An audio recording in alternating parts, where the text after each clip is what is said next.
Hello, and welcome back to the channel. The name is Chev, also known as the Furious Chicken, and I am so glad you're back because, well, we're gonna talk about stuff today, though I hope I get to respond okay because I am currently farming bronze accounts. I have 4 accounts open in front of me right now. Please bear with me. Thank you for being here. It's been a while since we've done a live stream. Yes, this certainly is a live stream, my friend. It is not just a premiere. What is up, Master Harris and Gathering the Magic and Boss Wins? Hello, the Furious Chicken is here. A quarter of my mind is speaking with you right now, while a 3/4 is trying to figure out. I'm delegating my cards to the last 4 bronze farm accounts I just played and delegating it to the next 4 I will be playing because I still have 6 more accounts to play today. What is up? How is your day today, my friends? What is up? I am definitely give the furry of the chimkin. The furry of the chimkins. Please do not be ashamed to admit that you guys are furries. No, don't do that. Do not assume that people are furries just because they type in the word furry, right? Though, why has there even been a negative connotation when it comes to furries, right? What is wrong with being a furry? Alright, I'm talking nonsense again. Give me a sec. I don't even know what I'm doing. Okay, I'm supposed to go to Peak Monsters. And undelegate the cards that I delegated to some of my other accounts.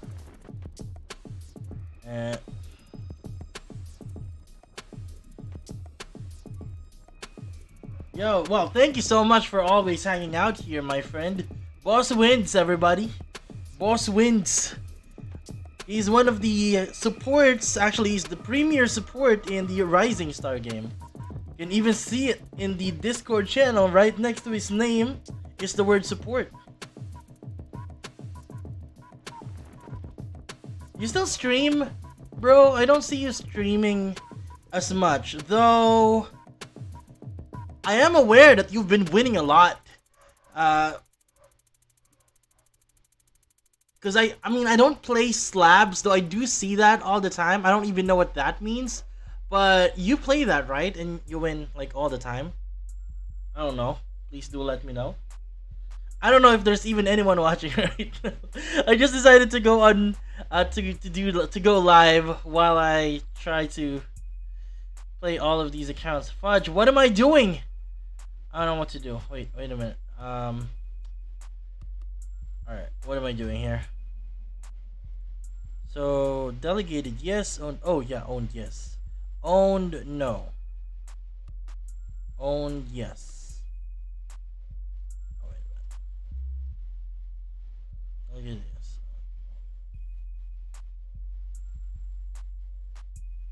Undelegated. There you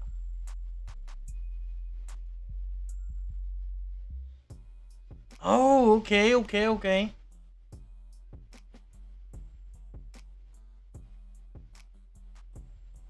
Yeah. Well, it's the risk that comes with it, right? The good thing about it is that you were able to earn a lot, I believe, because I've been seeing you selling a lot of DEC this past few weeks and months, so congratulations, my friend.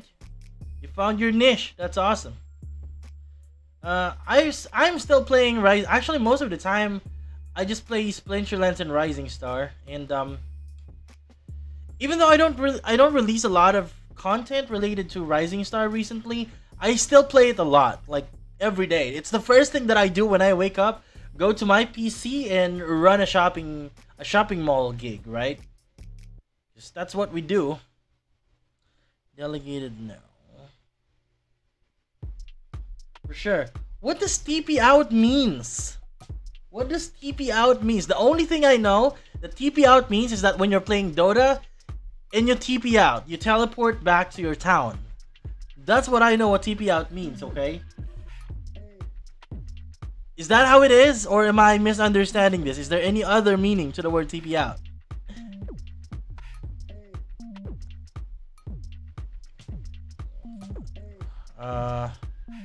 I've already played like 8 bronze accounts today. I need to play 6 more.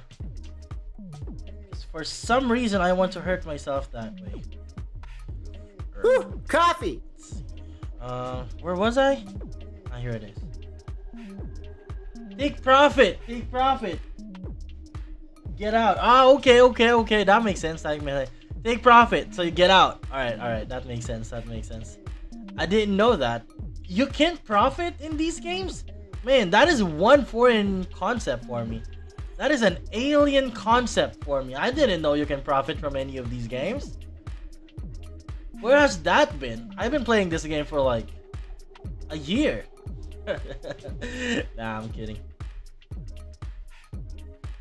I mean, I don't take money out, but I don't really put in a lot of money as well, to be honest with you. I just reinvest everything to the game. So I did have my initial investment in the game, but I do not reinvest. I don't put in a lot more. I just dabble here and there, but most of the time, whatever I earn, I just return it back to the game, right? Clerks 20. I see. Have you guys seen the music that Llama just released? I think it was awesome. The lyrics was awesome. I like it. Have you seen it? Because I did see it and I enjoyed it. I looped it for like, I don't know, 30 minutes. So if you haven't seen it yet, please check it out. He made, I mean, it's not a music video because there's no video technically. Though there is video, but there's no video. It's more of just a lyric video. Okay, that makes sense. Crypto Llama. It was awesome. Can I play it? Will there be like a copyright strike or something if I play it right now? It was awesome. The lyrics was just awesome. Where was it? Where was it? Why can't I find it? It's a crypto. Oh, there's it. I'm gonna show it to you, okay? If you haven't seen this yet, this is the perfect opportunity for you to enjoy it because it's awesome.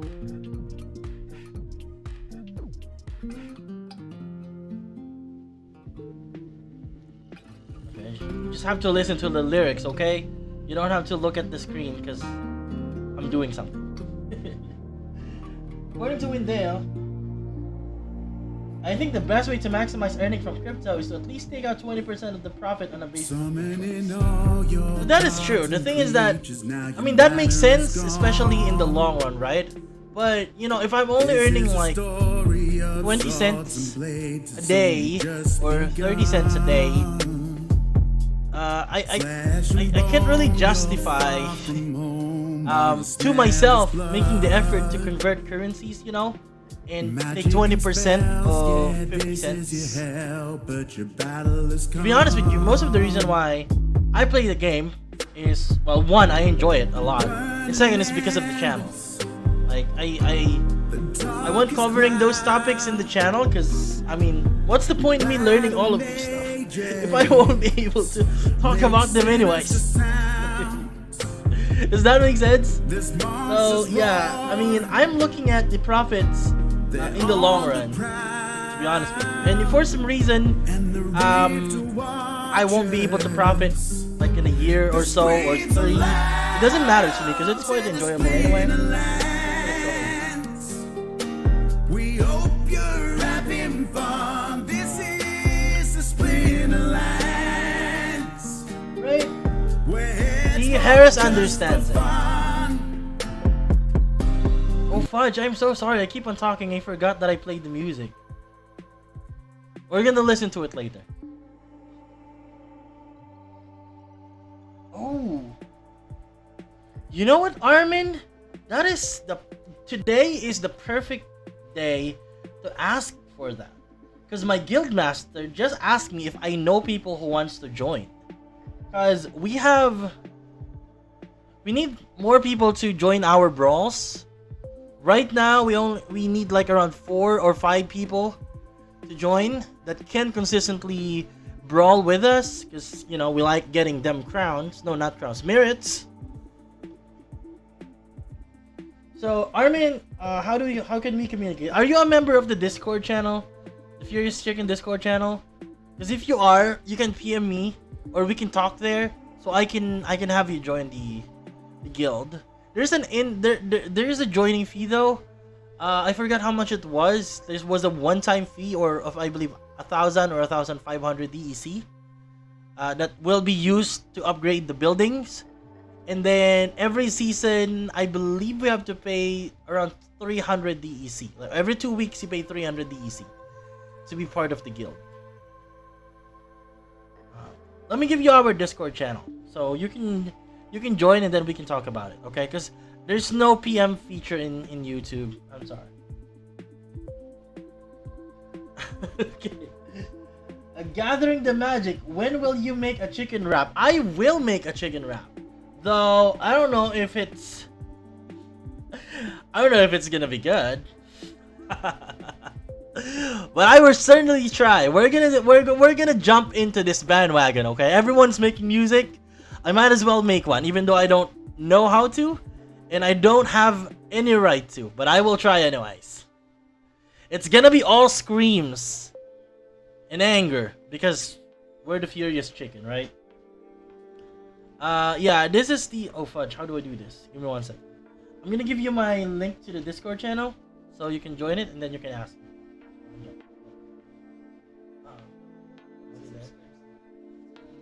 Yeah, I have 8 people watching right now. Yo, what is up? Rolando Mercado. Yo, what is up? Mercado. Rolando Mercado. Thank you for hanging out. Yo, what is up? Mercado. Rolando Mercado. Thank you for hanging out. What is up? Mercado. Yeah, pa-shout out po. What is up? Yeah, pa-shout.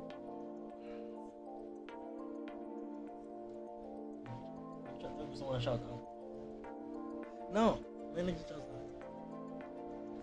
Oh, okay. Si RJ pala to. What is up? What is up? Okay, that's my Discord channel, Armin. If you want to join, please PM me directly through the Discord channel. Thank you. Manok chicken, break it down. Nah, seriously, I'm starting to really believe that I can make some sort of a passable, angry, furious chicken wrap, okay? You know what? One of these days, okay, we're gonna jump into this bandwagon. Though we have to do this before Dwayne, okay? We have to be the third one to do it, because the first one was After Sound, right?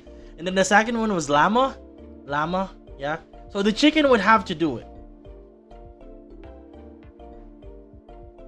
Shout out po kay Nonit. Nabinilan ako ng Shao King. Thank you so much. Shao King dinner is waiting outside. I appreciate it.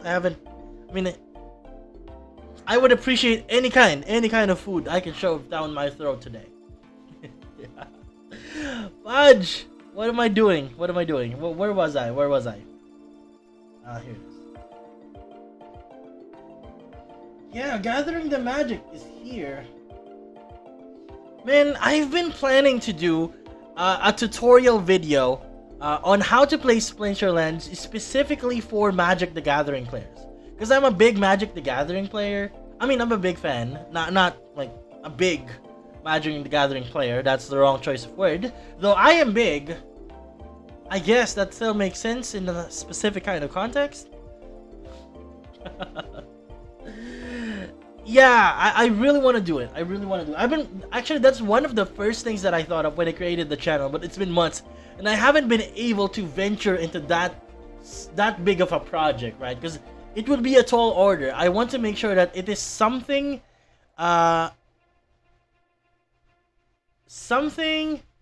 good enough that if a Magic the player sees it, they will be willing to play the game because of the merit of it being a game and not just a play to earn game, right? I want the Magic the Gathering players see how I see the game and how I was able to at least translate my knowledge playing Magic the Gathering in enjoying this game. Not just because they are going to earn something, given they will be able to, especially in the long run, but just because it is a game that they can enjoy because it is somewhat related to that other game that we love, right?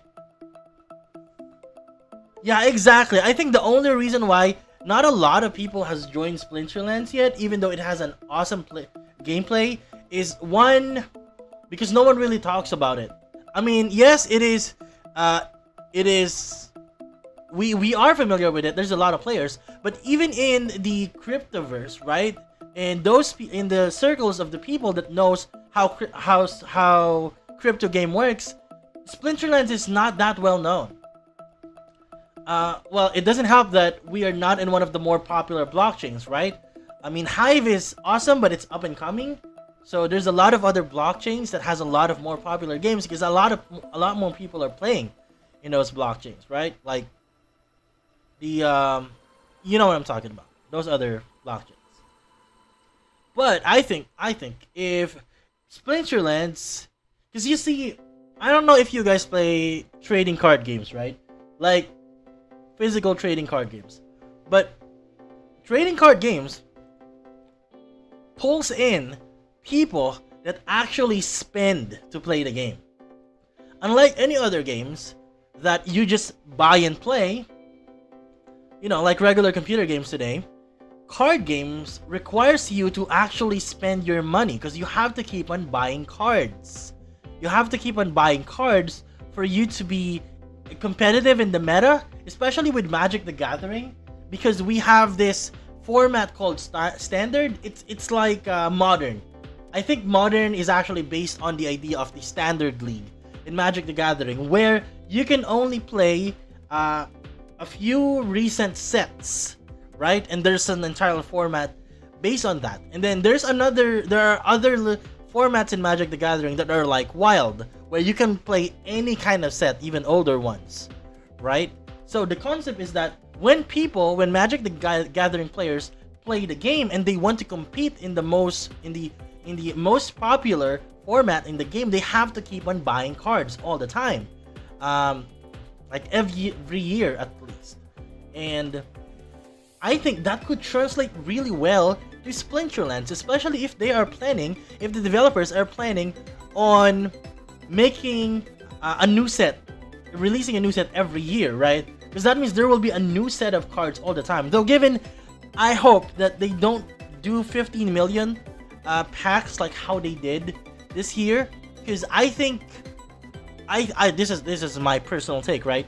I think making cards available to be purchased via packs for half the year is awesome, and then the next half of the year would be players trading for those cards, and then next year there will be a new set and rinse and repeat, right? I don't think it helped the economy that the entire set would require an entire year to be sold. Because what would happen is that you are still unable to sell out everything, and the next set is already about to arrive, right?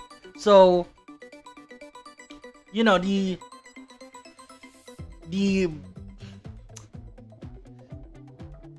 demand for the existing cards is not that high yet, because there is still supply that hasn't been released yet. And if it hasn't been released yet before a new set of cards come in, you know, the people, instead of them chasing for these cards to use, what ended up happening is that they don't know how to split the amount of money that they can spend between different sets, right? That's basically what's gonna happen. I don't know, that's just me rambling, but I could be wrong, right? According to Gathering the Magic, MTG players are used to spending money to build their decks. It would be a natural fit here. Yes, exactly, right? I agree with what you're talking about, bro. I mean, I personally haven't played Magic the Gathering, the physical Magic the Gathering, in quite a while. Especially since the start of the pandemic, right? Because I haven't been able to go to physical stores to play Friday Night Magic, and I gave away my card to my cousin, who is way younger than me, who just started enjoying the game. But I still spend some money because I play Magic the Gathering Arena, the online version of Magic the Gathering. Given I don't spend as much, but I still spend something. Even though I don't earn that money back. The only thing that I spend it for is the enjoyment of me playing the game. Yeah, I agree, Harris. Though, I mean, I personally have no idea how... Oh yeah, no. Let me rephrase that. I was thinking gacha pawns, but I am assuming you're talking about gacha games on like cell phone games, right?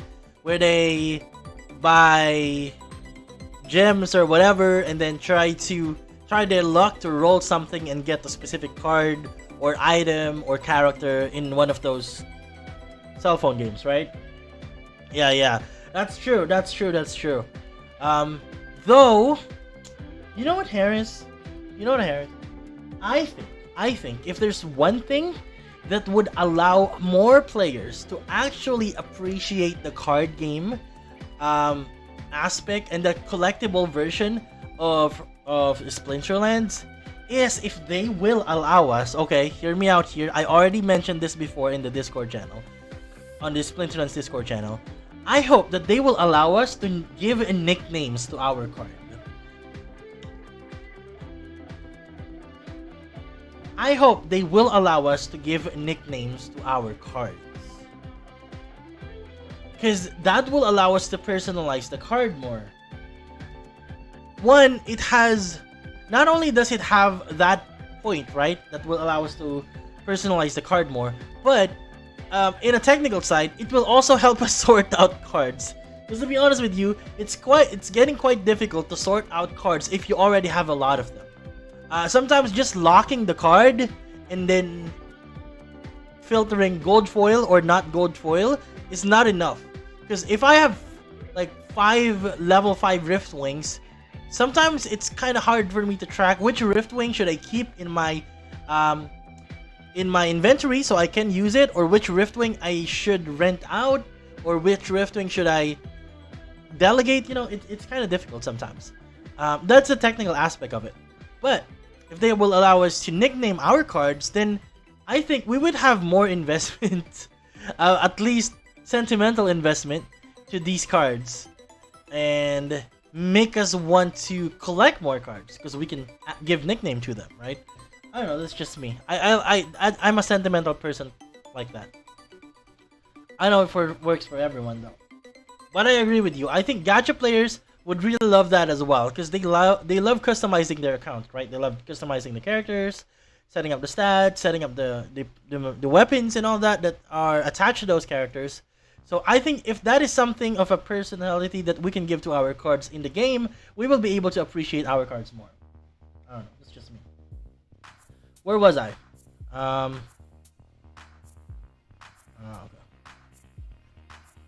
Okay. Yes. Lock no. Common.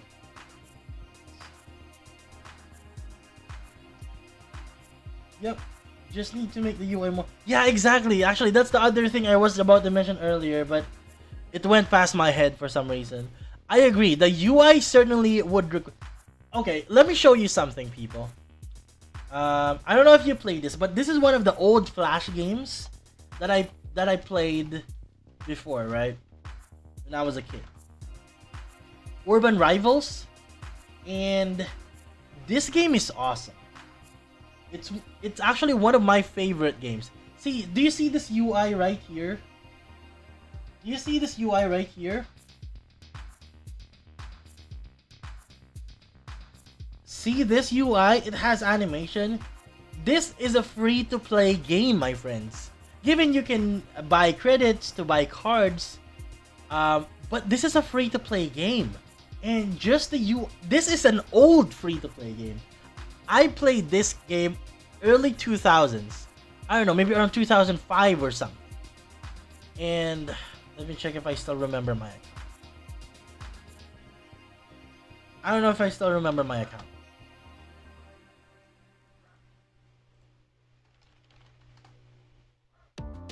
Ah, there we go. See, this game is awesome. I just love the the aesthetics of the game, see how the cards look like, and how colorful it is, and how everything appears to be so slick, and just those simple icons, right? It just looks so awesome to me. And when you play this game, it pretty much looks like Splinterlands. Like, if you play the game, because, I don't know, this is a very mind game kind of game. So, we're not gonna talk about gameplay, but I just love the aesthetics of this game. And I wish that Splinterlands can hire a UI team that would allow it to look awesome. I mean, it looks okay right now as it is, but if we're being honest, Splinterlands does not have the best UI, right? Even Skyweaver, which is not even that good of a game because of how not really how unprofitable it is, looks awesome. If you played Skyweaver, that game looks awesome, but it's not very. The model that it currently has right now is not very profitable, so I can't really recommend it. But it looks awesome.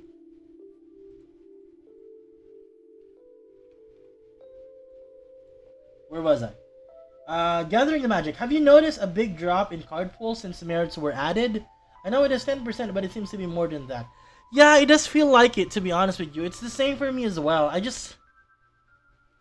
You know, sometimes when I open 17 chests, for example, around 6 of them or 7 of them will be DEC, and then around 5 of them will be lotions. So that would be 11. And then maybe 3 or 4 would be cards. And then 2 to 3 would be merits. It does look like the merits is the least number. I mean, the least instance that came out. But that is significant. And considering we only get common cards most of the time anyways, sometimes it's quite difficult to justify grinding to get 17 to 20 chests if you're only gonna get 3 to 4 cards and then they're gonna be commons, right? Though, of course, all of them are free, I understand that, but based on my most recent State of the Chicken address, it just looks bad. The drop in how much value I was able to get was significant. To the point that the number of common cards that I got from 2 seasons, the entire month, is less than what I got in a single season before the merits were introduced. Just to give you an idea, a perspective of what happened. I know everything is free, and I should be thankful for it. But I'm just pointing out that the drop was super significant. Maybe I'm just unlucky, you know. But I did work the numbers, and it was super significant.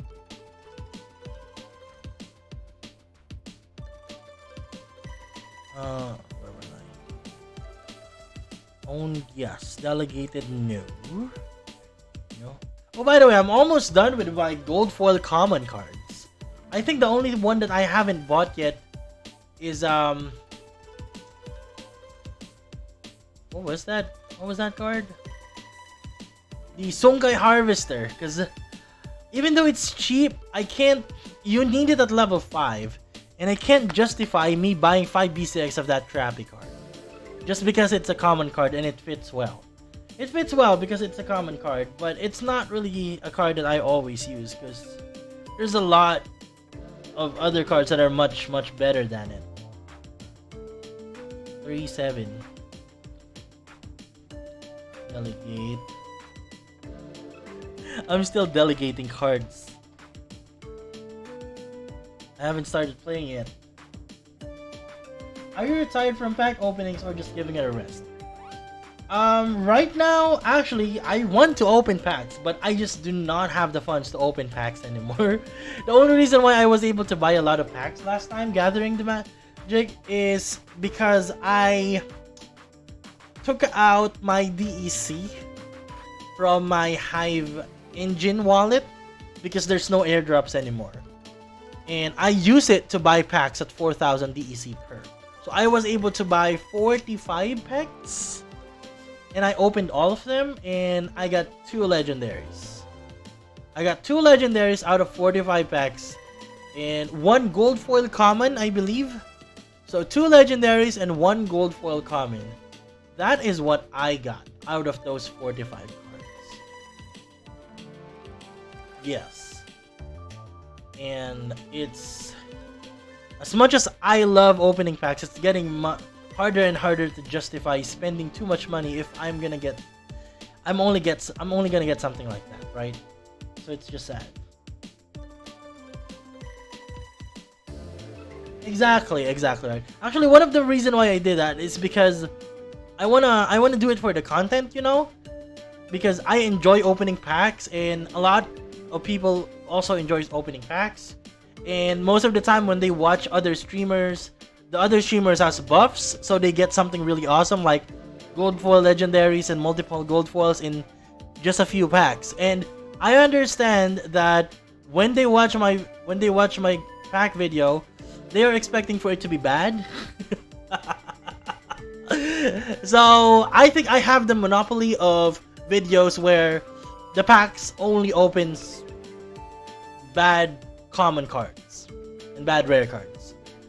And sometimes it's nice to have a monopoly on something. But you're right, I should have just purchased legendary cards. I am not opening any more packs, just going to buy the cards I want. Yeah, that's true. Actually, that's the same thing for Magic, right? That's the same thing for Magic the Gathering. According to the professor from the Tolarian Community College, if you want to build decks, buy singles, okay? Packs are for drafting. You don't want to buy packs so you can build your decks. If you want to build your decks, it's much better for you to buy singles instead. That is true. I 100% agree to that, but that doesn't mean I would subscribe to it all the time. Because I am hard-headed and stupid that way. I should have learned my lesson from the first 20 packs I opened.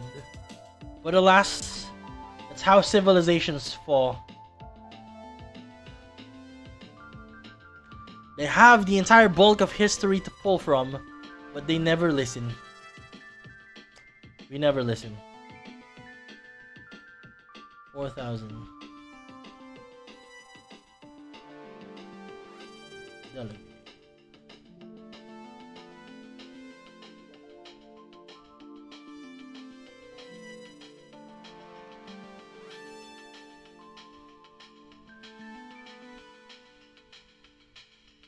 I'm not opening any. We got Rift Watchers. Those packs will quickly hit 10 to 20 because of how hard expensive they are to get.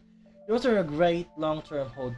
Actually, I actually agree. I think I can see your insight here. Because I do understand that a lot of people would want to get a hold of new cards, right? But making Rift Watchers only available if you purchase using SPS would be a big problem. At least for me. Because I don't want to spend my SPS. I don't want to spend my SPS. I want to hold on to those SPS until they hit 50 cents, right? Why would I want to spend them if they only are 10 to 15 cents? Even if it pumps a bit, why would I want to spend them to buy packs? Might as well just buy singles in the market once other people opens them. Because once there is an influx of those cards, most likely there will be a lot of supply and I can just keep on buying them. Though probably not the first few months, because at that time we know what happened at the start of Chaos Legion, right? All of the cards' values are inflated because there hasn't been a lot of prints yet. But once they start flooding the market, those cards are gonna cost pennies. Yes, you watched The Professor as well. Okay, that's awesome. Oh, everyone watched The Professor. Even Harris watched The Professor. Yes, I do watch game nights as well. Though sometimes I just watch it in the background, cause I see sometimes I can't really spend like 50 minutes watching. What was that? The Commander games. That's the Commander games, right? Because I haven't really played the Commander games that much because I don't have anyone to play with. But I do enjoy it sometimes. I even try to get ideas from them. And I always plan to create my own Commander deck, but I haven't really been able to create one. I do have one in Magic Arena though. What happened to the chat? I think I just lost the chat.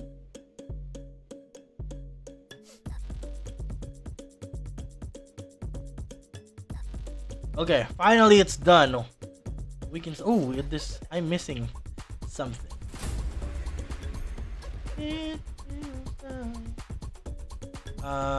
Delegate. Wait lang. Wait lang mga kapatid. I can start playing Brain Dead 4 accounts finally. Alright, here it is. Right now, because of the changes, to be honest with you, I can't really hit like 14 chests anymore or 17 chests like I previously do. Usually I can only hit like 10 to 12, but I guess that's fine. That's the reality of it. And then cut it because of that additional 10% from the merits, and I don't really get as much value from my accounts anymore. But it's free anyways, though it's not really that free because I have to spend my time doing it.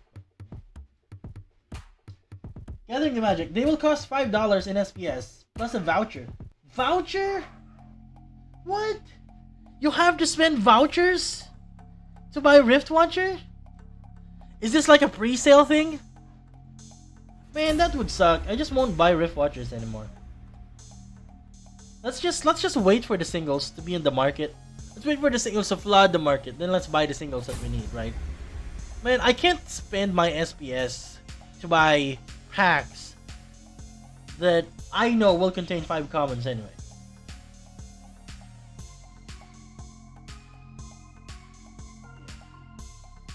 I think the Commander would be awesome as well. Actually, I was thinking, Harris, I was thinking of a Magic the Gathering. A Splinterlands draft. Okay, I actually pitched that to some of the content creators that I know, but it died out because I don't think anyone's interested.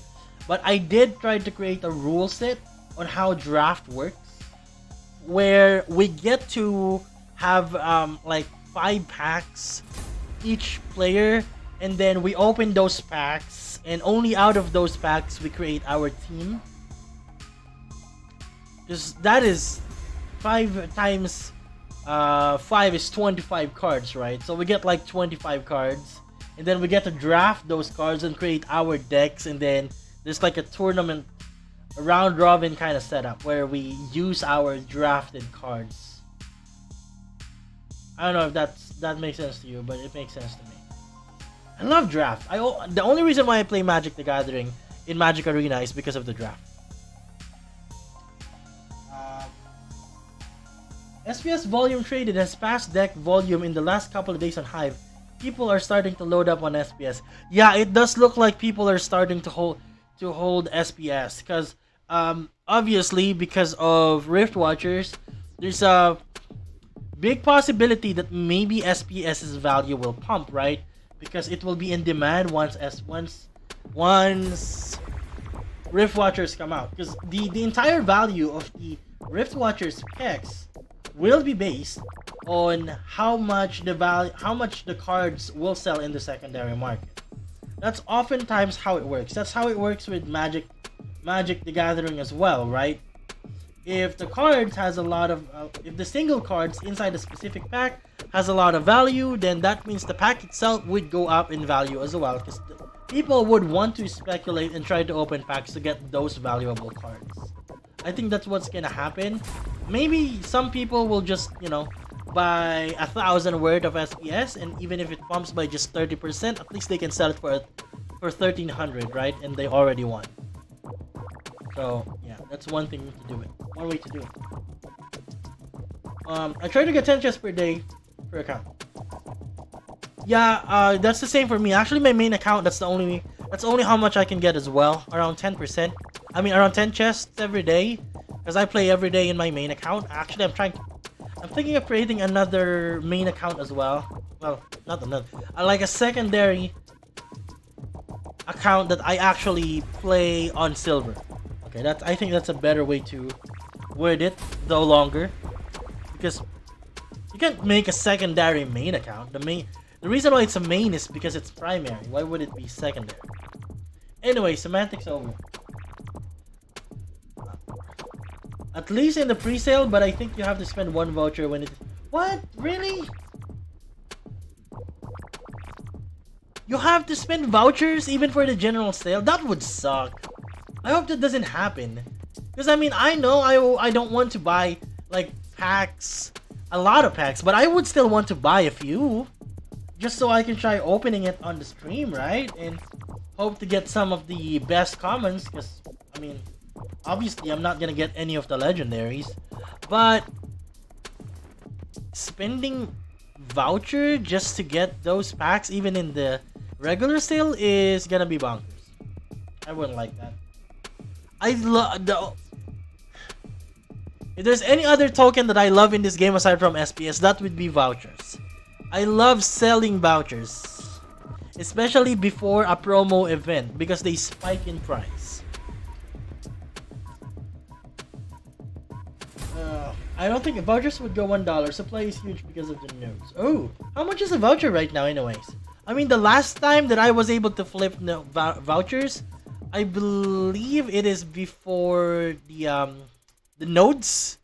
I bought them for like 70 cents to $1 and then sold them for the $2, $2.50. But yeah, that would suck if we have to spend vouchers to buy Rift Watchers even after the pre-sale.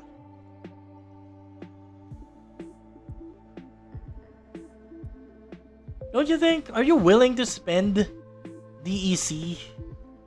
I mean, vouchers to buy packs? I mean, wouldn't that be bad? People will FOMO into vouchers when pre-sale is announced. Yeah, that certainly is a big possibility. That is when I will be selling my vouchers as well. I agree. So if you're listening to this right now, and you're one of the speculators, and you see vouchers are less than $1 in the market, you know, I'm not telling you what to do, but you know what to do. Need to make a draft tournament format. Yeah. Draft format, right? For Splinterlands. I think that would be awesome. It will certainly test the deck building skills of the people playing the game. Because I personally like deck building. Most of the time, you know, when I still like play Magic the Gathering all the time, I like building decks, and then my brother play them for me because I think it's a better player than I am. I mean, I like playing the game, but what I like the most out of it is drafting, actually, more than just playing. I mean, not drafting, building decks.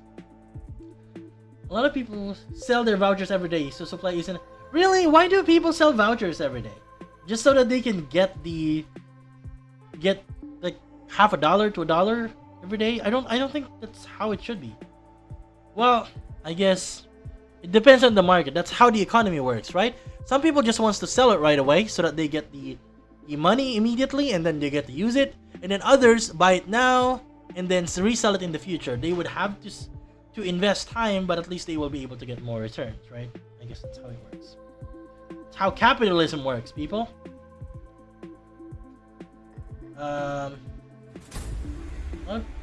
Need to make a draft tournament format for Splinterlands. I made a video on Rift Watcher Sprint Run. The numbers are way low for max cards. Oh, right, that's true, because we need around 600, right? Or 800? 600 cards for the max levels. Please correct me if I'm wrong. But yeah, that's true. If we're just gonna think about those numbers, then most likely people would have to get their hands on those cards before everyone just combines them, and then there won't be a lot of supply in the market anymore. I think a lot of people are being blindsided because of how much Chaos Legion at least has been a disappointment value-wise, right? because there's so many cards printed that it flooded the market. For us people who likes buying cards, yes, that's awesome because we get to stack up. But because of that as well, since there's a lot of supply, you don't really see the value of the Chaos Legion cards right now. And because of that, some people would think of the same way for Rift Watchers once it come out, right? But the supply for Rift Watchers is just 3,000 packs, right? I mean 3 million packs, right? Instead of 15 million? Is that 5 or 3 million? I think it was 3 million, right? So that is a big difference, right? And most likely, even if we only have like 50,000 people buying cards, 3 million divided by 50,000, that is like 600, right? 600? 3 million. 50,000, 500,000 is 100. Yeah, that's 600. So that means each person can only get up to 600 packs. And then if people are going to buy singles, that would mean 3 million multiplied by 5. That means 15 million cards. So 600 multiplied by 5 is, I mean, 3,000 cards per person. And if we need 600 cards to max level a common card, that would mean each person will only get 5 max card? I don't know. Yeah, that's true. I agree. Yeah, I'm seeing these numbers right now. That means not a lot of people will be getting a hold of those Rift Watchers card because of how little the supply will be. That is one hell of a thing to consider, my friend. You made me think there. I mean, I still won't be buying packs, but I sure would try to get a hold of some of the cards that I want. Because I wouldn't want buying them 6 months from now when everything is sold out. Actually, maybe even just 3 months from now. I mean, from its release and everything is sold out and you can't get a hold of any of those anymore except the secondary market where the value would be super inflated. Vouchers are like 45 cents. Ugh. I guess I should be buying vouchers as well. Maybe I could use my Hive to buy vouchers instead of putting them in the liquidity pool. Because I did put in, I mean, it's not much. The reason why I don't talk about the liquidity pool is because I personally did not put a lot into the liquidity pools. I think I only put like a few hundred SPS. Just so I'm part of it, right? But I've just never been in a liquidity pool guy, so I never really dug deeper into it. But I do know a lot of awesome people that are into liquidity pools. How about you, Harris? You play liquidity pools, right? Did you decide to put some of your assets into the liquidity pools as well, or no for now?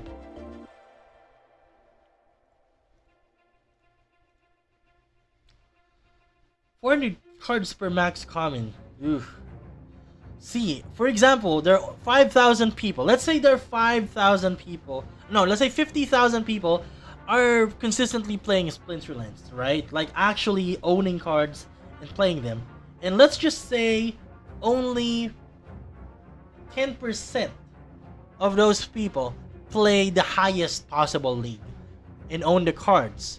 So that would be 5,000. That means the number of available max level cards that you can get for those max level players is not enough. Even if it's just 10% of who are competitive in the gaming scene right now. I mean, I'm not trying to FOMO here or anything. I'm just thinking about the possibilities. Because I mean, as much as I want to think about the possibilities of earning money, since I do not have the money to invest into it anyways, all I can do is speculate. I can't really buy into it and actually play the economy game. You know, I'm not a whale as much as how my physical body suggests I should be. I am not.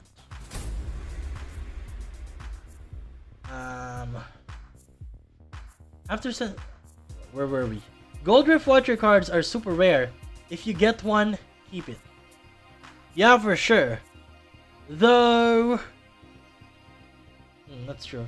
Well, I mean, if I think for a certain value, I might just part with it, you know, because I would want the money sometimes, especially if it's worth like $20 or $30. Those kind of cards, I don't keep them. If a card is worth $30, I will not keep. I will sell them because I want that money. There's a lot of things that I can do with that money, instead of just them being in Splinterlands, right? I mean, that's just me, right? But I'm not saying you should do that as well.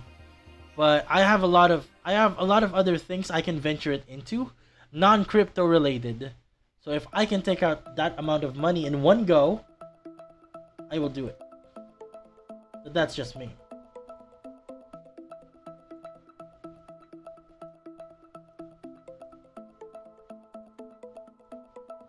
Where are we? $950 in liquidity pool. Well, 30 SPS a day? That is a lot, bro. That's awesome. I think I get around 1 SPS. Do I get that? I'm gonna double check in a bit. But I am getting something. Because right now it's still at 110% APR, right? When I jumped in, it was around 160-ish APR.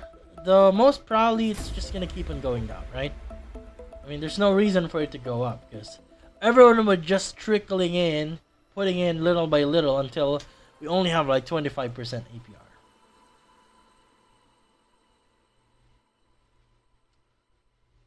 But that's awesome, yeah. 30 SPS a day. That is awesome. If this was October 2021, that 30 SPS a day is a lot of money. 300 times 5. That's 15,000? 1,500? Yeah, 1,500 pesos every day. That's awesome.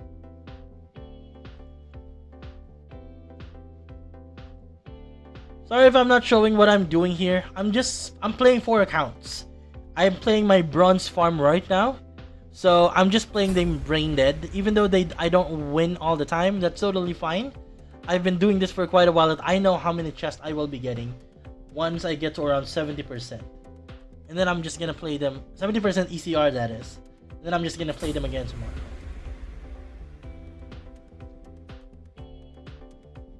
Nothing that matters.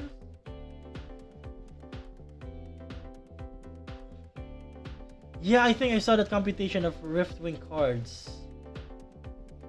Oh, that's awesome. That's awesome. Guys, please check out Gathering the Magic's video. Actually, I'm gonna check it right now. Because, let's see. Give me 1 second.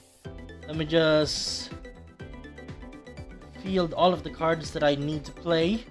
Because I'm looking at my other screen right now. That's why, even though you don't see me doing anything on the main screen, I'm actually doing something. Let's go to YouTube. And let's go to Gathering the Magic's channel.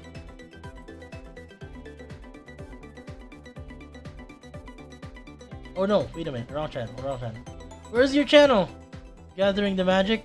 I'm subscribed to your channel.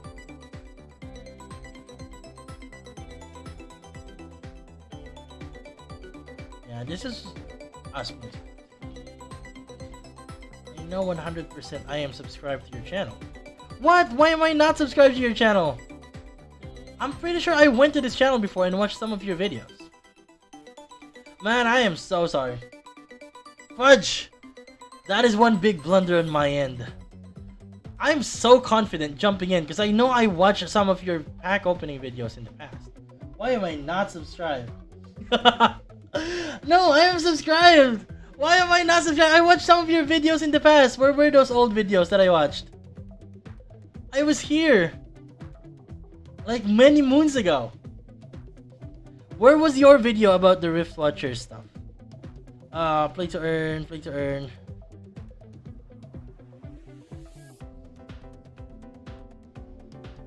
Where was the Rift Watcher video?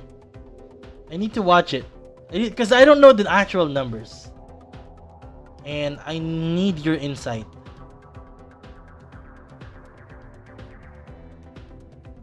Where was it, bro? Oh, here it is. Is this it? Oh, okay. I'm gonna watch this. I'm gonna watch this later. Please check this out.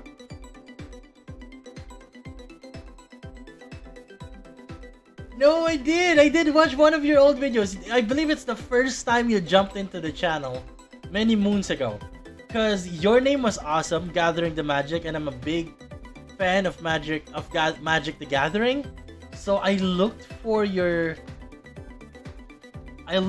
channel. That's the reason why I have this here. There's a clock. I should stop explaining my stuff. I'm just digging a deeper hole. I'm just digging a deeper hole.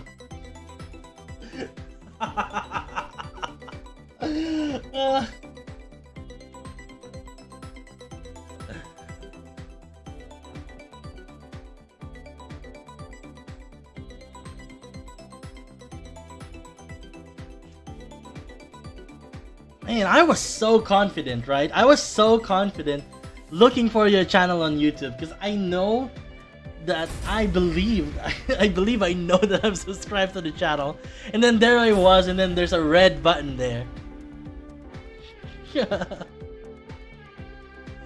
Yes, I'm gonna be watching that, bro, because I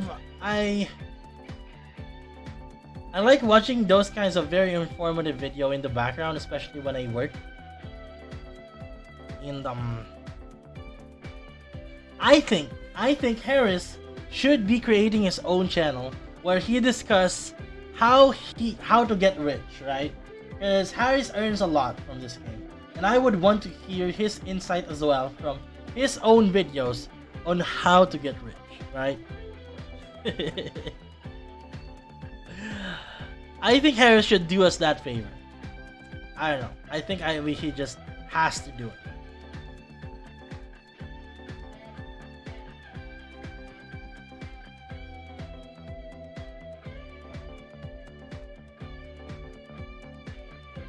You did? Do you upload Splinterland videos?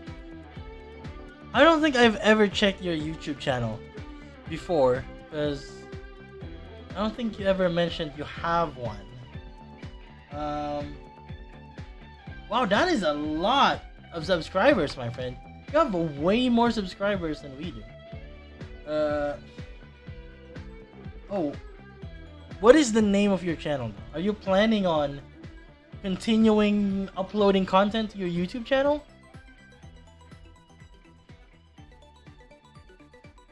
Ooh. Let's see. Oh, yeah. Oh, I forgot. I have a lot of other stuff that I missed in the chat. Okay, let me just go back a bit. Gathering the Magic says, I still don't fully understand liquidity pools, but they seem to be a good move. To be honest with you, my friend, I think we're in the same boat. I don't know if they're necessarily a good move or not, but I do know that it earns me something by just putting in idle stuff, right? Well, SPS is not really that idle because my SPS still gives me drops, right? In my main account. Actually, I think some of my SPS were unstaked. Yeah. So I'm always keeping at least 3,000 SPS staked actually, cause I don't know, I just like that, and it still gives me a few SPS every day, especially vouchers. I'm trying to save up vouchers. I know they're not worth a lot right now, but whenever there's an event, vouchers can sell to around $2 or so. So I like that. Where were we? Pools, right? Here it is. So I have 3 SPS so far to be claimed, but the APR is just around 100% now. I don't even know how much my liquidity pool is. I think I have a few hundred here, though I could be wrong. Let me just double check.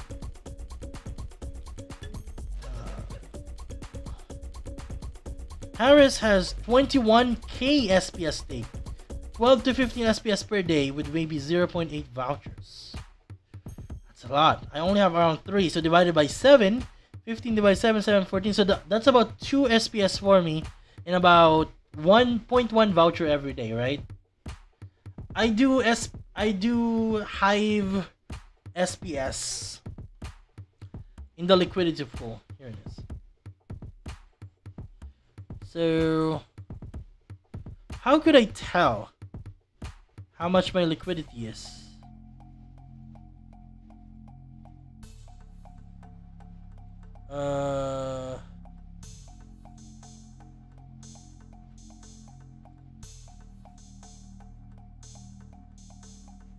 $20 worth? 125 SPS and 15.89 Hive. Not a lot, but that's something. So let's see, where was I? Man, I have to catch up in this chat. Just give me 1 second. Just keep on talking.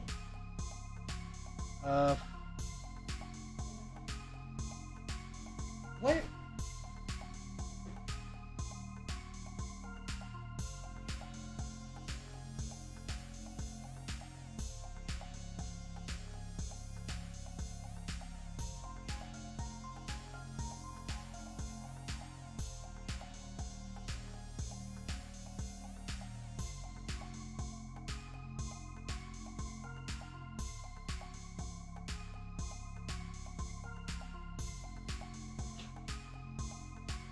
See, where were we? Yeah, I'm sorry about that break. People are calling me for dinner, but obviously we're doing something here. Let's see. Alright, gotcha. Whew, where were we? Liquidity pools, right? So that was my stake. I have around 100 plus SPS only. Okay, let me ask you this, Harris. Please enlighten me. Is it better if I put my stake SPS in the game, 3000 SPS, to the liquidity pool? Or is it better if I just keep it in the game? I have to know. Because I have no idea what the correct... I don't know if... Is APR everything? Is the voucher something that we have to take into consideration when it comes to staking SPS? Because you can get vouchers directly from the game, right? But you cannot get vouchers from the liquidity pool, if I'm not mistaken, right? So, yeah. That's one thing.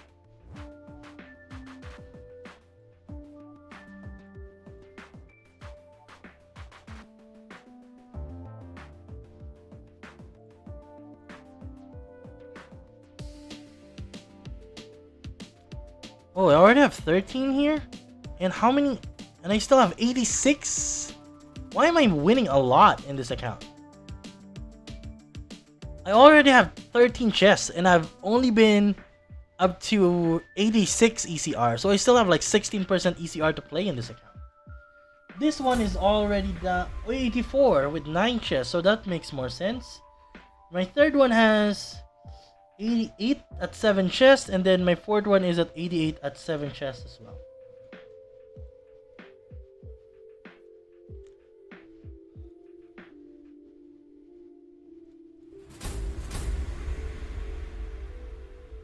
According to Harris, the voucher price is very low at the moment, so I moved to liquidity pool so I can get times 3 SPS compared to in-game staking, and SPS is liquid and oh, that makes sense. That makes sense.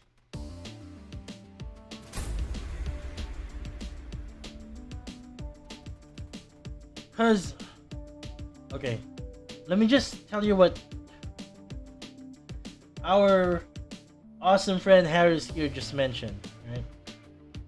I didn't know this, bro. I didn't know this. Well, I should have known if I had researched about it, but I didn't because I am lazy AF. So, if you do not care about vouchers in the long run, and the only real reason why you want voucher anyway is to resell them at value whenever you get them, it certainly is much better to put your SPS into liquidity pools. Because one, as what Harris mentioned, I believe your numbers. There's no reason for me to doubt it. You can get almost 3 times SPS drop if you put them on liquidity pools instead of staking them. Right? Am I understanding that? And the more better reason why you should put them on liquidity pools is that they are liquid. So there's no staking delay when you unstake them. For weeks, you can just remove from the liquidity pool whenever you want and withdraw your SPS and Hive and resell them if ever the value will pump anytime in the future. Right? Am I understanding this right? You can unstake them whenever you want, just like that. Is that thing there right away is awesome. It's one of the reasons why you would want, one of the main reasons why it's okay for you to keep your SPS in the game, not liquid, and can't move it, is because the game is giving you value for it. Mainly the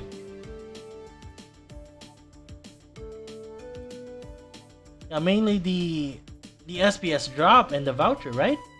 But if you can do it and earn way more and still keep it liquid, then it definitely is much better to keep the SPS on your liquidity pool instead of having them staked in the game.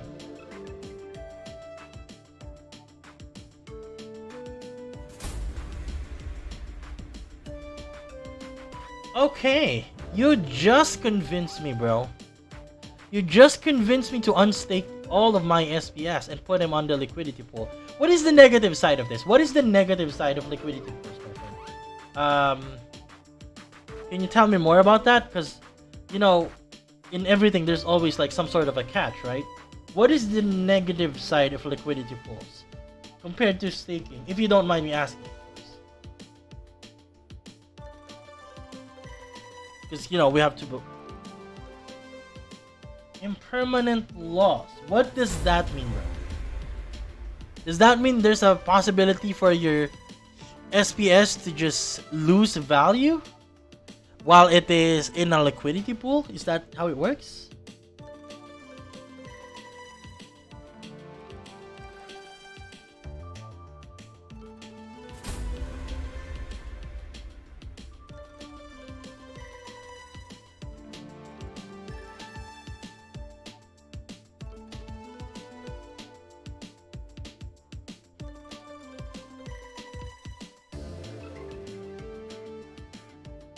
How are we gonna lose value in because from what I understand, liquidity pools are made by market, so they will always have liquid assets to trade, right? But they're owned by players, so you're basically renting your assets so that they can use it like a bank, right? And then they pay your rent for your assets. That's basically how liquidity pool works, right? They pay your rent for your assets.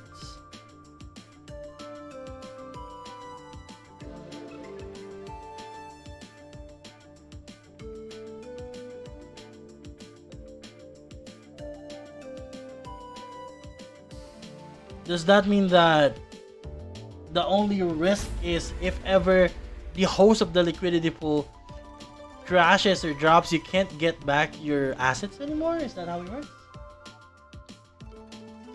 Okay, Cruise3P has an answer. Cruise3P is here! What is up, my friend? Cruise3P has the record of the number of rewards that was able to get in a single stream. They got 5 rewards that one time in one of our Happy Ratson birthday. That's awesome. I can never forget it. I wish I have that luck. Anyway, he said LP liquidity pools are in pairs, so if both token goes down, you get less of each token. If one token goes up and one goes down, the one you get less of the one token. If one goes up and one goes down, the one you get less of, the one token that goes up. Okay, the first part I understand. That makes sense. Though it's the same anyways if you have your token, right? Because if the token goes down in value, even if you don't have it impaired or not, they will still go down in value. Right?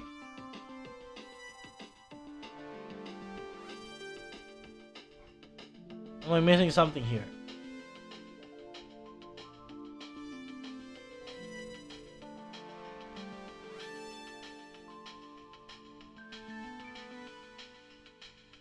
Okay, because it is like covering for the other token that is going down, right? So you are basically like equalizing the value of the token that you own using one asset to cover the other. Is that how it works?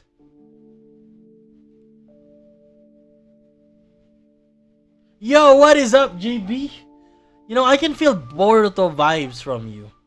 And I'm not talking about Boruto from Boruto, Naruto's kid. I'm talking about Boruto from Haikyuu, because that's what you always say, right? Hey, hey, hey.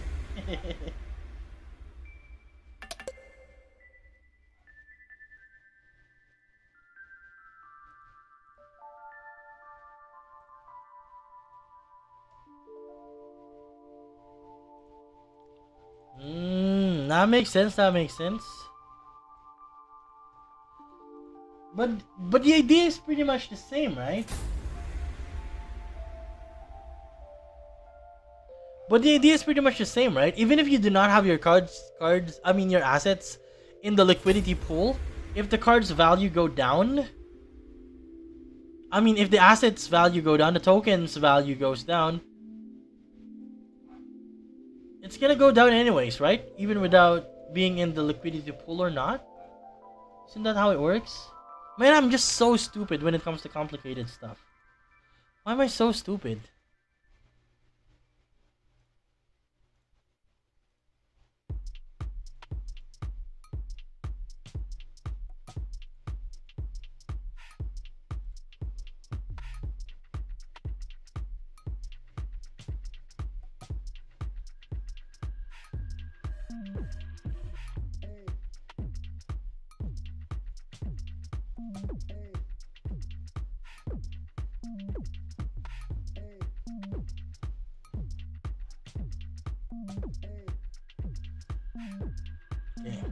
Just read this comment so I get to understand what I'm talking about.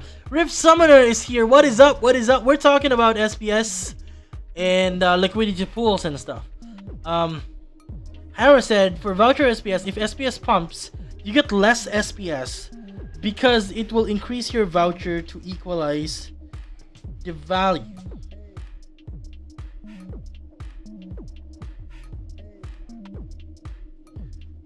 Oh, because there are liquidity pools with voucher to SBS partner, right? So that means, because at the time you're putting in liquidity, your two tokens would have to be of the same value, right? I'm getting that idea from it. So, for example, if you're gonna put in $5 worth of SPS and you partner it with voucher, you would have to partner it with $5 worth of value at that time as well, right? And if the value of SPS pumps up, okay, guys, what's gonna happen when it comes to liquidity pool? I need to understand this. What's gonna happen if both your tokens value goes up? For example, you have SPS and Hive partnered, right? And if SPS and Hive's value both go up compared to the value of those tokens when you put them in the liquidity, what will happen to your liquidity pool?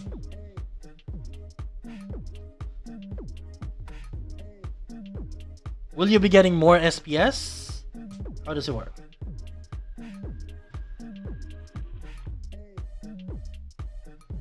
According to Jabi, I don't know this Boruto from Haikyuu, but I'll take it rather than the other one, Naruto's son. Yes, Boruto is an awesome character, and Haikyuu is always full of energy, saying hey, hey, hey to everyone. And whenever you drop it, I can just hear that jolly voice lifting everyone in the chat because of that hey, hey, hey energy, my friend. Keep it up. Double screen, what's happening, bro? Well, right now I am actually farming chest. I have actually 4 accounts playing. I'm playing 4 accounts right now. I have 2 in the screen and 2 on my other screen. It's just that the other screen is not showing in. The other screen is not showing in the OBS. Ooh, there's an emergency happening. Someone is calling me, my friends. I might have to end our discussion soon. I didn't even realize it that it's almost 10 p.m. Fudge! And I'm even enjoying this conversation.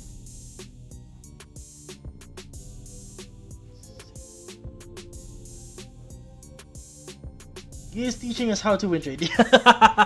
Yes, exactly. This is definitely win trading at its finest. As you can see, I am not winning a lot because my mind isn't working. My mind just doesn't work that way. I can't handle multitasking. I'm just that stupid. Okay, where were we? Cruise 3P. If both goes up, as long as the pair is the same USD value, the number of tokens stay the same. It's just that the value goes up. Yes, that makes sense. That makes sense. But do we get more SPS out of it? Or is it still the same number of SPS drops, even though the value goes up? Well, that makes sense, because they are paying you the rental not based on the number of... Not based on the dollar value of your tokens, but the number of tokens that you are lending to them, right?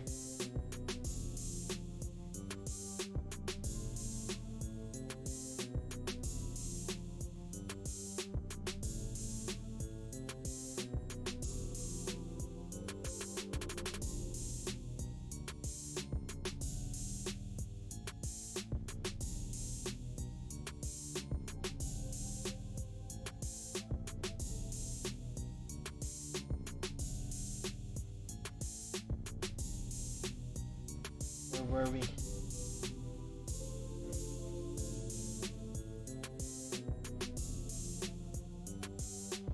Okay, you know what, my friends? It's been an awesome hour in 20 minutes. Man, I still want to continue this conversation, but I'm getting a call and I would have to answer it. This one is super important. And I learned a lot when it comes to liquidity pool. I really appreciate your insight when it comes to this. Harris and Cruise 3P, JB hanging out, and of course, my friend Gathering the Magic, who I have always been subscribed to the channel of. But I would have to end the stream here. I really appreciate our conversations. I learned a lot.